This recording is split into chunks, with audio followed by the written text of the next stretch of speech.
Assalamualaikum warahmatullahi wabarakatuh. Anak-anakku yang solih dan solihah, hari ini kita akan belajar bersama-sama materi pembelajaran pendidikan agama Islam dan budi pekerti bab 4, yaitu tentang lebih dekat kepada Allah Subhanahu wa Ta'ala dengan mengamalkan sholat sunnah. Sebelum belajar, mari kita membaca doa bersama-sama. A'udzu billahi minasyaitonir rajim. Bismillahirrahmanirrahim.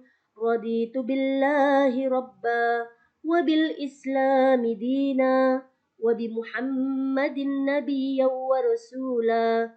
Rabbi zidni ilma warzuqni fahma. Amin ya rabbal alamin. Anak-anakku, tahukah kalian apakah sholat sunnah itu? Sholat sunnah adalah sholat yang dianjurkan untuk mengerjakannya. Orang yang melaksanakan sholat sunnah mendapatkan pahala dan keutamaan dari Allah Subhanahu wa Ta'ala. Namun, jika seseorang tidak melaksanakan sholat sunnah, dia tidak berdosa. Dalam hal melaksanakan sholat sunnah, Rasulullah Shallallahu Alaihi Wasallam memberikan keteladanan yang penuh dengan kemuliaan. Beliau selalu mengerjakannya seperti sholat-sholat rawatib, sholat duha, witir, dan sebagainya. Di antara sekian banyak sholat sunnah, ada yang ditekankan untuk dikerjakan dengan berjamaah, ada yang dikerjakan secara munfarid atau sendirian, dan ada yang bisa dikerjakan secara berjamaah atau munfarid. Dalil nakli tentang sholat sunnah. Allah Subhanahu wa Ta'ala telah mensyariatkan sholat sunnah untuk meningkatkan amal manusia dan menutupi segala kekurangan dan kelalaian yang ada. Sebagaimana hal itu diperintahkan oleh Allah dalam kitab-Nya yang agung. Allah Subhanahu wa Ta'ala berfirman dalam Quran Surah Hud ayat 114 sebagai berikut. A'udzu billahi minasyaitonir rajim. Bismillahirrahmanirrahim. Wa aqimis sholata tarafayn nahari wa zulafan minal lail. Innal hasanati yudhibna as-sayyi'at. Dzalika dzikra lidzakirin. Shadaqallahul azim. Dan dirikanlah sholat itu pada kedua tepi siang, pagi dan petang, dan pada sebagian permulaan malam. Sesungguhnya perbuatan-perbuatan yang baik itu menghapuskan dosa dan perbuatan-perbuatan yang buruk.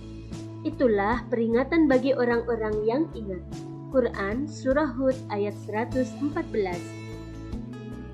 Selain dalil nakli dari Al-Quran tadi, Rasulullah Shallallahu Alaihi Wasallam juga bersabda. Dari Abu Hurairah radhiyallahu anhu berkata, Rasulullah Shallallahu Alaihi Wasallam bersabda, sesungguhnya amal manusia yang pertama kali akan dihisab kelak pada hari kiamat adalah sholatnya. Rasulullah Shallallahu Alaihi Wasallam bersabda, Allah Azza wa Jalla berfirman kepada malaikatnya, sedangkan ia lebih mengetahui, lihatlah sholat hambaku, sudahkah ia melaksanakannya dengan sempurna ataukah terdapat kekurangan? Bila ibadahnya telah sempurna, maka ditulis untuknya pahala yang sempurna pula. Namun bila ada sedikit kekurangan, maka Allah Subhanahu wa Ta'ala berfirman, lihatlah apakah hambaku memiliki sholat sunnah. Bila ia memiliki sholat sunnah, maka Allah berfirman, sempurnakanlah untuk hambaku dari kekurangannya itu dengan sholat sunnahnya. Demikianlah semua ibadah akan menjalani proses yang serupa. Pernahkah kalian melaksanakan sholat sunnah secara berjamaah? Tentunya kalian sering melaksanakannya. Misalnya pada saat melaksanakan sholat Hari Raya Idul Fitri maupun Hari Raya Idul Adha. Kalian tentu tidak pernah melaksanakan sholat Idul Fitri atau Idul Adha secara munfarid atau sendirian. Kedua sholat ini pasti dilaksanakan secara berjamaah. Secara lebih rinci, sholat-sholat sunnah yang dilaksanakan secara berjamaah adalah sebagai berikut. Yang pertama, sholat Idul Fitri. Yang kedua, sholat Idul Adha. Yang ketiga, sholat khusuf atau gerhana matahari. Yang keempat, sholat khusuf atau gerhana bulan. Yang kelima, sholat istisqa atau meminta hujan. Sholat Idul Fitri. Sholat Idul Fitri adalah sholat sunnah 2 rakaat yang dilaksanakan pada hari raya Idul Fitri pada setiap tanggal 1 Syawal setelah melaksanakan puasa Ramadan 1 bulan lamanya. Hukum melaksanakan sholat sunnah ini adalah sunnah mu'akkadah atau sangat dianjurkan. Waktu untuk melaksanakan sholat Idul Fitri adalah sesudah terbit matahari sampai tergelincirnya matahari pada tanggal 1 Syawal tersebut. Tata cara sholat Idul Fitri. Yang pertama, imam memimpin pelaksanaan sholat Idul Fitri diawali dengan niat yang ikhlas di dalam hati. Jika diucapkan, maka bunyi niatnya adalah usolli sunnatal li'idil fitri rak'ataini lillahi ta'ala. Yang kedua, pada rakaat pertama sesudah membaca doa iftitah, bertakbir sambil mengangkat tangan sebanyak 7 kali. Di sela-sela takbir satu dan lainnya, disunahkan membaca Subhanallah walhamdulillah wala ilaha illallah wallahu akbar. Yang ketiga, setelah takbir 7 kali dan membaca tasbih tersebut, dilanjutkan membaca surah Al-Fatihah dan membaca salah satu surah di dalam Al-Quran. Namun diutamakan surah Qaf atau surah Al-A'la. Yang keempat, pada rakaat kedua, setelah takbir berdiri, kemudian membaca takbir 5 kali sambil mengangkat tangan dan di antara setiap takbir disunahkan membaca tasbih. Setelah itu, membaca surah Al-Fatihah dan surah-surah pilihan. Surah yang dibaca diutamakan surah Al-Qamar atau surah Al-Wasyah. Yang kelima, sholat Idul Fitri ditutup dengan salam. Setelah itu, khatib mengumandangkan khutbah 2 kali. Khutbah yang pertama dibuka dengan takbir 9 kali dan khutbah yang kedua dibuka dengan takbir 7 kali. Ada pula yang melaksanakan khutbah hanya 1 kali. Setelah sholat Idul Fitri, para jamaah dianjurkan untuk bersalam-salaman untuk saling memaafkan lahir dan batin. Setelah selesai sholat, kita pulang ke rumah dengan menempuh jarak yang berbeda dengan pada saat berangkat. Di sepanjang jalan, kita disunahkan untuk saling bersilaturahmi dan bersedekah, saling memberikan maaf kepada sesama keluarga, famili, tetangga, dan saudara sesama muslim. Khusus Hari Raya Idul Fitri, kita disunahkan mengucapkan selamat kepada sesama saudara, sesama muslim ketika bertemu.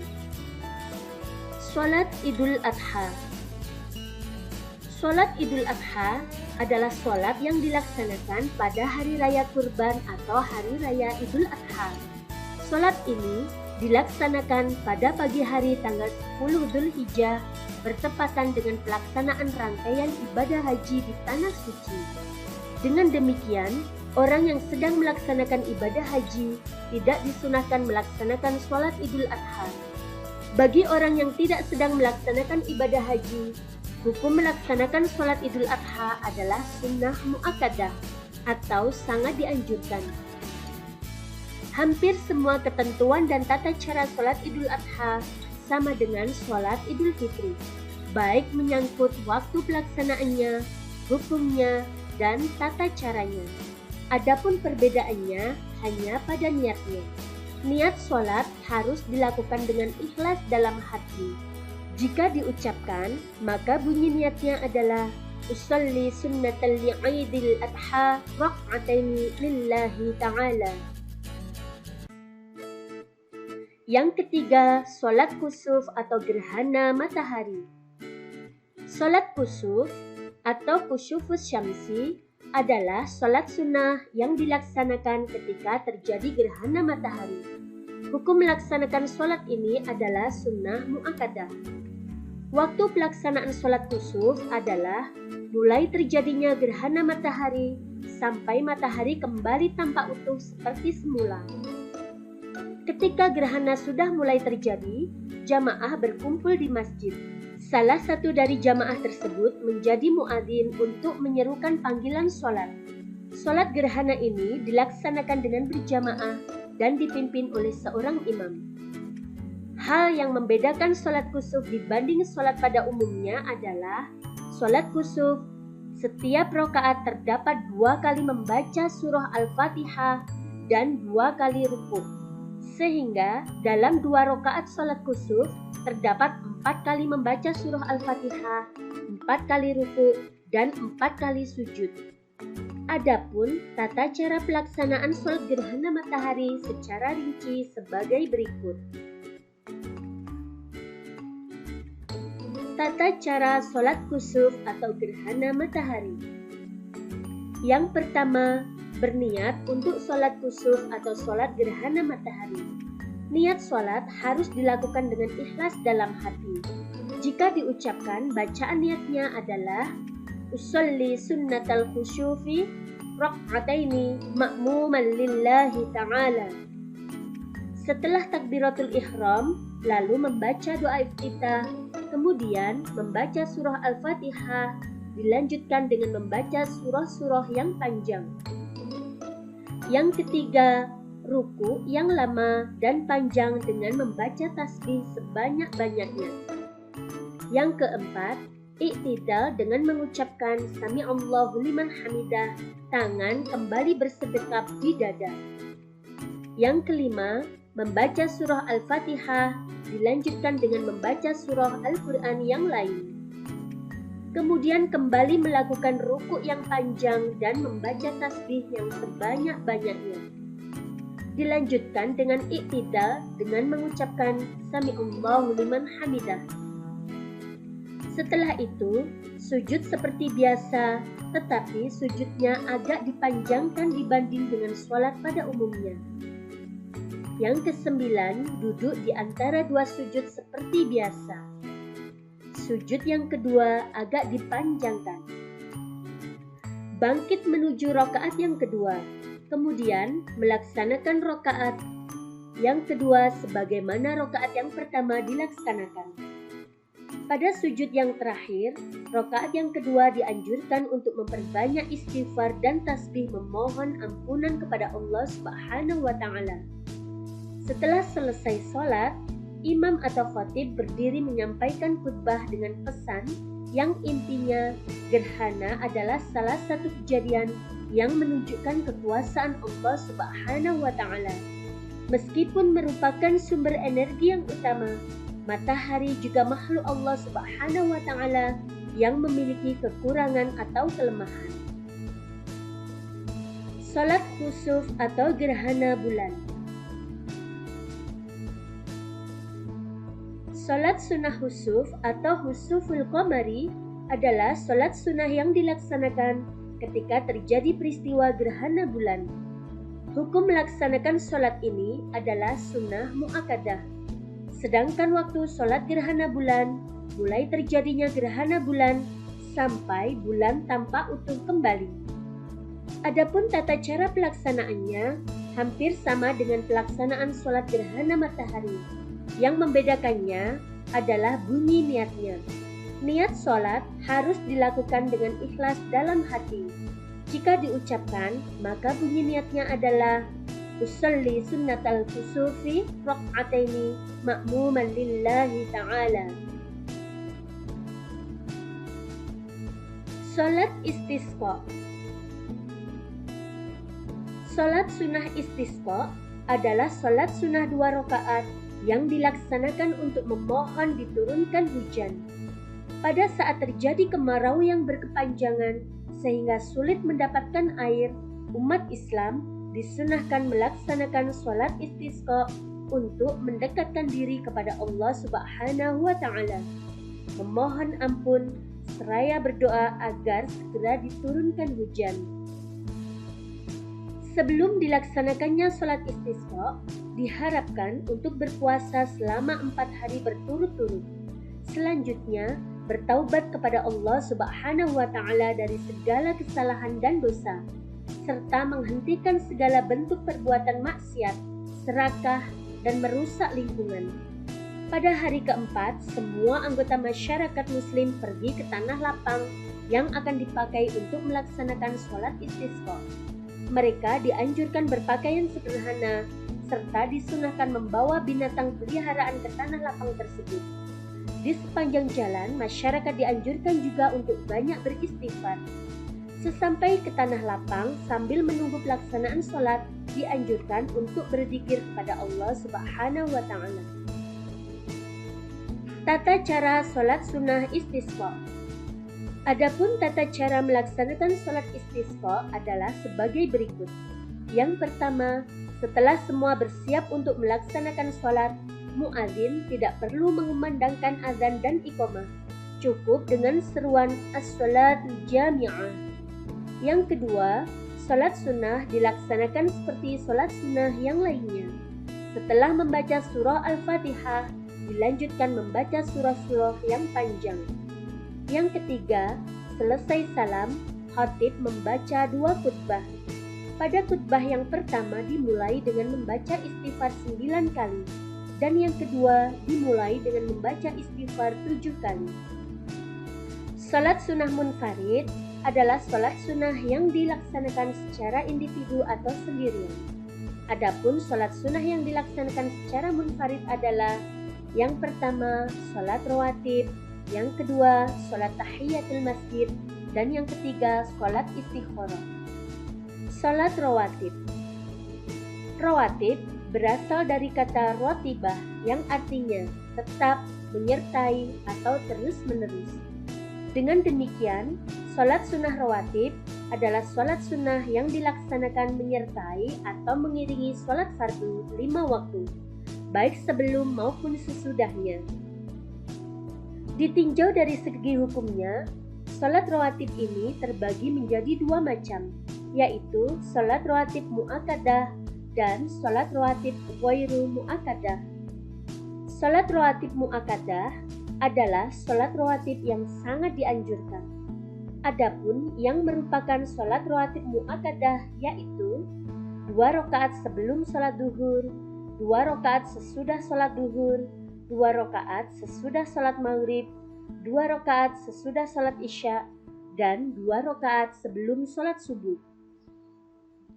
Yang kedua, salat rawatib ghairu muakkadah, yaitu salat rawatib yang cukup dianjurkan untuk dikerjakan. Adapun yang merupakan salat sunnah rawatib ghairu muakkadah yaitu 2 rakaat sebelum duhur, selain 2 rakaat yang muakkadah, 2 rakaat sesudah duhur, selain 2 rakaat yang muakkadah, 2 rakaat sebelum maghrib, dan 4 rakaat sebelum asar. Jika ditinjau dari segi pelaksanaannya, salat rawatib ini terbagi menjadi 2. Yang pertama yaitu salat sunnah rawatib qobliyah atau dikerjakan sebelum salat fardu, dan yang kedua salat sunnah rawatib ba'diyah atau dikerjakan sesudah salat fardu. Adapun tata cara melaksanakan salat sunnah rawatib adalah sebagai berikut. Yang pertama, niat menurut waktunya. Yang kedua, dikerjakan tidak didahului azan dan iqamah. Yang ketiga, salat sunnah rawatib ini dilaksanakan secara munfarid atau sendirian. Yang keempat, bila lebih dari 2 rakaat, gunakan 1 salam setiap 2 rakaat. Yang kelima, membaca dengan suara yang tidak dinyaringkan seperti pada suara melaksanakan sholat duhur dan asar. Yang keenam, sholat dikerjakan dengan posisi berdiri. Jika tidak mampu, boleh dengan duduk, atau jika masih tidak mampu, boleh berbaring. Yang ketujuh, sebaiknya berpindah sedikit dari tempat sholat fardu, tetapi tetap menghadap kiblat. Sholat tahiyatul masjid. Sholat tahiyatul masjid adalah sholat sunnah yang dilaksanakan untuk menghormati masjid. Sholat ini disunahkan bagi setiap muslim ketika memasuki masjid. Sholat sunnah ini merupakan rangkaian adab memasuki masjid. Pada saat kita hendak masuk ke masjid, disunahkan untuk mendahulukan kaki kanan seraya berdoa. Allahumma firli dunubi waftahli abwaaba rahmatik. Jika kita sudah masuk ke dalam masjid, hendaklah sebelum duduk kita mengerjakan sholat sunnah 2 rakaat. Adapun tata caranya sebagai berikut. Yang pertama, berniat sholat tahiyatul masjid. Niat sholat harus dilakukan dengan ikhlas di dalam hati. Bunyi niatnya kalau diucapkan sebagai berikut. Usalli sunnatat tahiyyatal masjidi raq'ataini lillahi ta'ala. Artinya, saya berniat sholat sunnah tahiyatul masjid 2 rakaat karena Allah Ta'ala. Allahu Akbar. Setelah berniat, dilanjutkan dengan takbiratul ihram, membaca doa iftitah, surah Al-Fatihah, dan seterusnya sampai salam. Salat istikharah. Salat istikharah adalah salat dengan maksud untuk memohon petunjuk Allah Subhanahu wa Ta'ala dalam menentukan pilihan terbaik di antara 2 pilihan atau lebih. Salat istikharah sebenarnya hampir sama dengan salat hajat. Bedanya, kalau salat istikharah tertuju pada suatu keinginan atau cita-cita yang sudah nampak adanya, tetapi masih ragu-ragu dalam menentukan pilihannya. Sedangkan salat hajat tertuju pada sebuah keinginan yang belum kelihatan akhir dan tujuannya. Waktu yang terbaik dalam melaksanakan salat istikharah ini adalah saat mulai pertengahan malam yang akhir, sebagaimana waktu salat tahajud. Salat istikharah dikerjakan sebagaimana salat biasa, dengan selesai salat dilanjutkan membaca doa istikharah sebagaimana yang diajarkan oleh Rasulullah Sallallahu Alaihi Wasallam. Adapun tata cara salat istikharah, yang pertama, bangun pada waktu pertengahan malam dan berwudu. Yang kedua, melaksanakan salat istikharah diawali dengan niat. Niat salat harus dilakukan dengan ikhlas di dalam hati. Adapun bunyi niatnya jika diucapkan sebagai berikut. Usalli sunnatal istikharati raq'ataini lillahi ta'ala. Pada rakaat pertama, setelah membaca surah Al-Fatihah, kemudian membaca surah Al-Kafirun. Bacaan surah Al-Kafirun boleh lebih dari 1 kali, yakni 3, 7, atau 10 kali. Pada rakaat kedua, setelah membaca surah Al-Fatihah, kemudian membaca surah Al-Ikhlas. Bacaan surah Al-Ikhlas boleh lebih dari 1 kali, yakni 3, 7, atau 10 kali. Yang kelima, setelah sholat 2 rakaat, dilanjutkan membaca doa istikharah sebagaimana yang diajarkan oleh Nabi Muhammad SAW berikut ini. Bismillahirrahmanirrahim. Allahumma inni astakhiruka bi'ilmika wa astaqdiruka biqudratika wa as'aluka min fadlikal adimi fa innaka taqdiru wa la aqdir wa ta'lamu wa la a'lam wa anta 'allamul ghuyub. Allahumma in kunta ta'lamu anna hadzal amra khairul li fi dini wa ma'ashi wa akibati amri fasrifhu anni wasrifni anhu waqdur li khairi haitsu kana thumma radini bi. Salat sunnah berjamaah atau munfarid. Beberapa salat sunnah berikut ini boleh dilaksanakan secara berjamaah atau munfarid. Adapun salat yang dimaksud adalah yang pertama, salat tarawih. Yang kedua, salat witir. Yang ketiga, salat duha. Yang keempat, salat tahajud. Yang kelima, salat tasbih. Salat tarawih. Salat tarawih adalah salat sunnah yang dilaksanakan pada malam bulan Ramadan. Hukum melaksanakan salat tarawih adalah sunnah muakkadah. Salat tarawih dilaksanakan setelah salat isya sampai waktu fajar. Salat tarawih dapat dilaksanakan 8, 20, atau 36 rakaat. Kita tinggal memilih jumlah rakaat mana yang mau dan mampu untuk dilaksanakan. Perbedaan jumlah bilangan rakaat ini tidak perlu dipermasalahkan. Yang terpenting adalah umat Islam dapat melaksanakan dengan khusyuk. Kita hendak melaksanakan sholat tarawih diawali dengan niat. Ketika hendak melaksanakan sholat tarawih diawali dengan niat. Niat sholat harus dilakukan dengan ikhlas di dalam hati. Jika diucapkan, bunyi niatnya adalah usalli sunnat tarawih rak'ataini lillahi ta'ala. Yang kedua, sholat witir. Sholat witir adalah sholat yang dilaksanakan dengan bilangan ganjil 1, 3, 5, 7, 9, atau 11 rakaat. Hukum melaksanakan adalah sunnah mu'akkadah. Adapun waktu sholat witir adalah sesudah sholat isya sampai menjelang fajar subuh. Ketika hendak melaksanakan sholat witir, maka mulailah dengan niat. Niat sholat harus dilakukan dengan ikhlas di dalam hati. Jika diucapkan, bunyi niatnya adalah usalli sunnatal witri rak'ataini lillahi ta'ala. Jika diucapkan bunyi niat untuk yang 1 rakaat adalah usalli sunnatal rak'atal witri lillahi ta'ala. Yang ketiga, sholat duha. Sholat duha atau yang sering disebut dengan sholat sunnah awwabin duha adalah sholat sunnah yang dikerjakan pada waktu matahari sudah naik sekitar 1 tombak hingga menjelang sholat duhur. Kita dapat melaksanakan sholat duha sebanyak 2 rakaat dan paling banyak 12 rakaat. Tata cara pelaksanaannya tidaklah sulit, sama dengan cara melaksanakan sholat pada umumnya. Jika kalian hendak melaksanakan, mulailah dengan niat yang tulus di dalam hati. Jika diucapkan, bunyi niatnya usalli sunnatat duha rak'ataini lillahi ta'ala. Yang keempat, sholat tahajud. Sholat sunnah tahajud adalah sholat sunnah mu'akkadah yang dilaksanakan pada sebagian waktu di malam hari.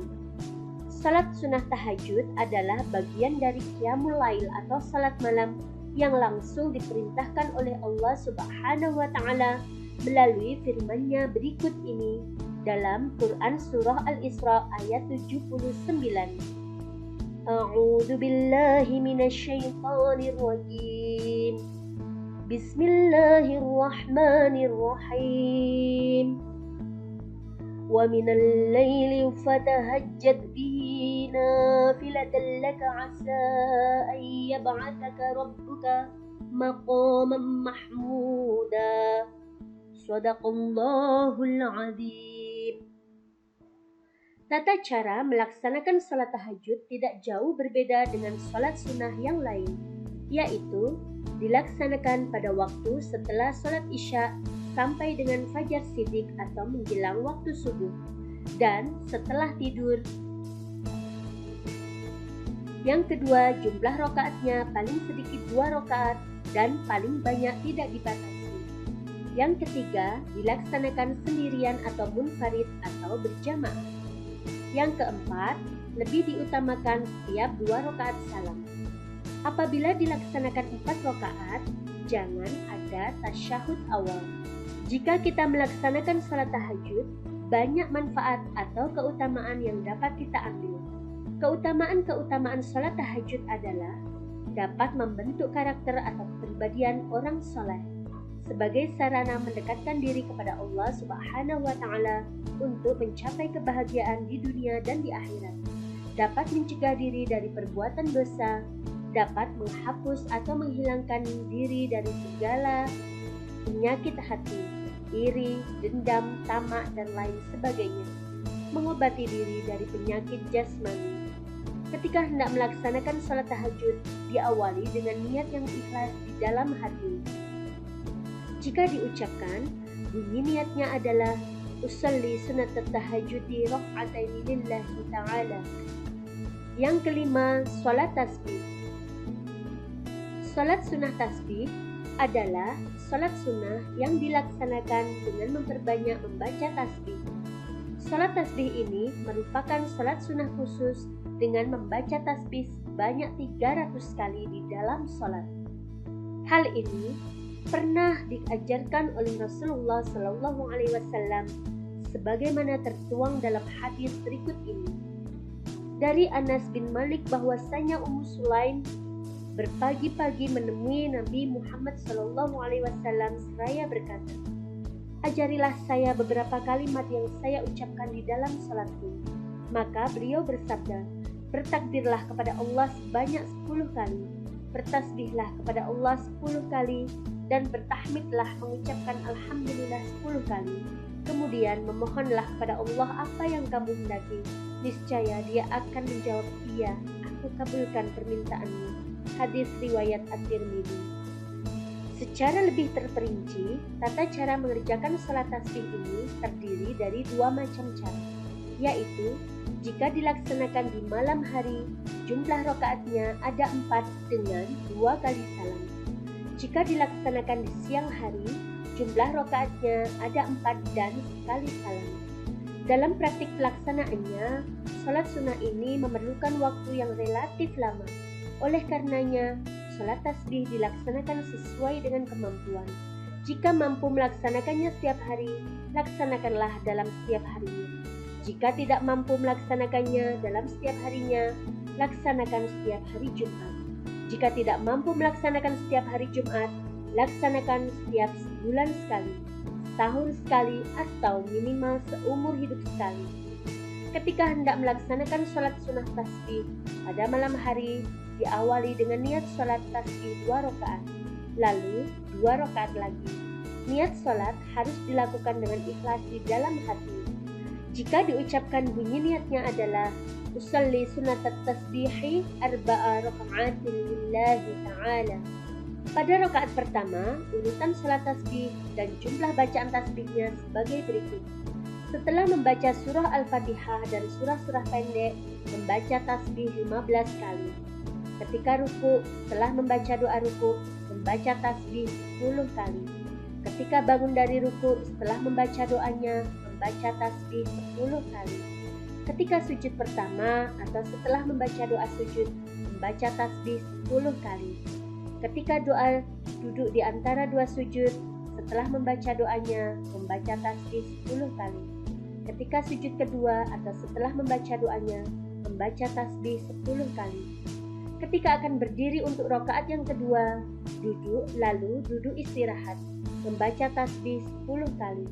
Setelah itu berdiri untuk rakaat yang kedua, yang bacaannya sama dengan rakaat yang pertama.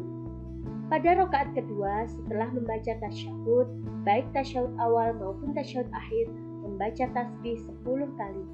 Dengan demikian, apabila kita hitung, jumlah bacaan tasbih tiap 1 rakaat adalah 75 kali.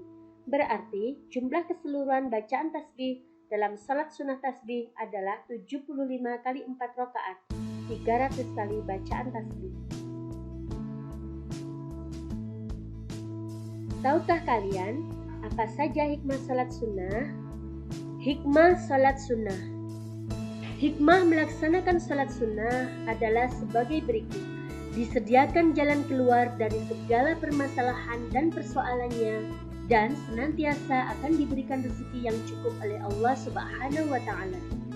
Menambah kesempurnaan salat fardu, menghapuskan dosa, sebagai ungkapan rasa syukur kita kepada Allah Subhanahu wa Ta'ala, mendatangkan keberkahan pada rumah yang sering digunakan untuk salat sunnah, dan hidup menjadi terasa nyaman dan tentram. Apakah kesimpulan materi pembelajaran kita hari ini? Kesimpulan atau rangkuman. 1. Salat sunnah adalah salat yang dianjurkan untuk mengerjakannya. Orang yang melaksanakan salat sunnah mendapatkan pahala dan keutamaan dari Allah Subhanahu wa Ta'ala. Namun, jika seseorang tidak melaksanakan salat sunnah, tidak berdosa. Salat-salat sunnah yang dianjurkan untuk dilaksanakan secara berjamaah adalah salat Idul Fitri, salat Idul Adha, salat kusuf, salat gerhana matahari atau gerhana bulan, dan sholat istisqa. Sholat sunnah munfarid adalah sholat yang dilaksanakan secara individu atau sendiri. Adapun sholat sunnah yang dilaksanakan secara munfarid adalah sholat rawatib, sholat tahiyatul masjid, dan sholat istikharah. Yang keempat, sholat sunnah yang boleh dilaksanakan secara berjamaah atau boleh dilaksanakan secara munfarid.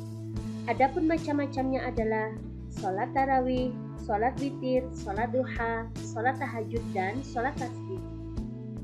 Hikmah sholat sunnah antara lain teratasinya dari segala permasalahan dan persoalan hidup serta senantiasa akan diberikan rezeki yang cukup oleh Allah Subhanahu wa Ta'ala, menambah kesempurnaan sholat fardu, menghapuskan dosa, meningkatkan derajat keridhaan Allah Subhanahu wa Ta'ala, serta menumbuhkan kecintaan kepada Allah Subhanahu wa Ta'ala. Sebagai ungkapan rasa syukur kita kepada Allah Subhanahu wa Ta'ala atas berbagai karunia yang besar yang sering kurang kita sadari. Yang kelima, mendatangkan keberkahan bagi rumah yang sering digunakan untuk sholat sunnah. Hidup menjadi terasa nyaman dan tentram.